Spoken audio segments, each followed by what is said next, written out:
चारमोशी के mobile दुकानदारों ने गंभीर आरोप लगाया कि जियो मोबाइल कंपनी मोबाइल दुकानदारों पर दबाव डाल रही है। वे ग्राहकों केवल 349 रुपए और ज्यादा की रिचार्ज ही दें।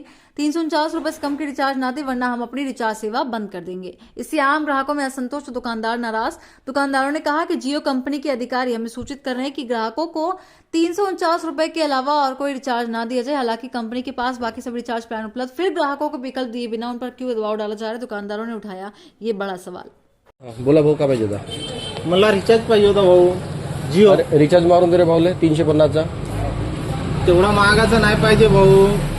मला 299चा रिचार्ज पाहिजे. मी नेहमी मारत आहे.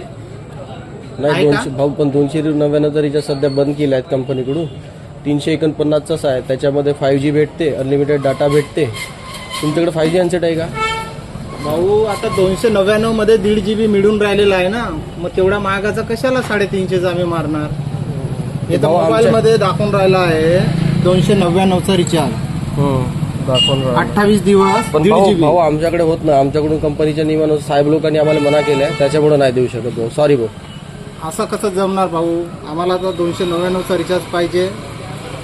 देत असाल तर द्या, नाहीतर आम्ही सिम नाही काढून भाऊ, फेकणार. 350 रुपयाचा साहेब भाऊ. सॉरी. जिओची सिम आम्ही ठेवणार नाही, काढून फेकणार आहोत. कारण का एवढाला रेट 350 म्हटलं तर का हो? ठीक आता आहे भाऊ. माझा एकाचा विचार भाऊ, करून द्या तुम्ही. आता का करू भाऊ? कंपनीच्या नियमानुसार करायला लागते. ऑल महाराष्ट्रामध्ये एवढे लोक आहे. ठीक आहे भाऊ, राहू दे आता. ठीक आहे. ठीक आहे भाऊ, राहू द्या. रिचार्ज नको मारा. नाही मारत रिचार्ज. ठीक आहे. ओके. बोला बोला.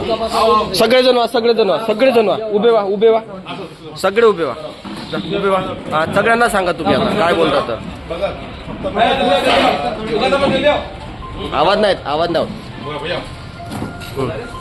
बोला. मी चामोशी रिटेलरला मी फक्त एवढेच म्हणेन, जिओला सपोर्ट करा.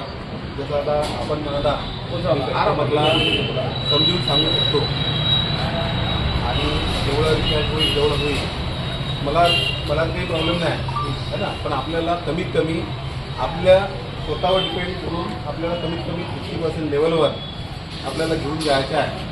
फक्त सगळ्या रिटेलरचे आपल्या मनापासून म्हणजे आपल्याला हे करून घ्यायचं आहे ना. मला काही प्रॉब्लेम नाही, मी आठवडे चालू करायला लावतो. पण सगळ्या रिटेलरना आपल्याला 50%च्या लेवलवर घेऊन घ्यायचं. 50% नाही झालं तर काय होणार आहे? बघा थोडं आपण ॲडजस्ट करू शकतो. नाही ऍडजस्ट नाही, पण 50% जर आपण 10%ही नाही झालं रिचार्ज. 100% आपण जर सर कोणता रिचार्ज नाही करा? 349चा रिचार्ज जर आमचे 10% 2 कस्टमर दिवसभरात नाही झाले आणि 299चे कस्टमर 4 झाले तर तुम्ही काय करणार? आमचा नाही आपल्याला कसं आहे की मोठा आपल्या 100% घेऊन जायचं आहे मेन काय. पण मी म्हटलं तर आता सर पण तुमचा तो 200 बाकीचे रिचार्ज तुम्हाला बंद करावा लागेल ना सर. कारण 350 रुपयाचाच रिचार्ज तुम्हाला करणे तुम्ही बंधनकारक करून राहिले. आम्हाला 100% करायचं आहे. बंद करायला काही प्रॉब्लेम नाही, ते कंपनीचे आहे. ते आधी पहिले बंद करा तुम्ही. केव्हा बंद करते. आता आपल्याला जर सोल्युशन काढायचं आहे त्याच्यासाठी आपल्याला एकच आहे की आपल्याला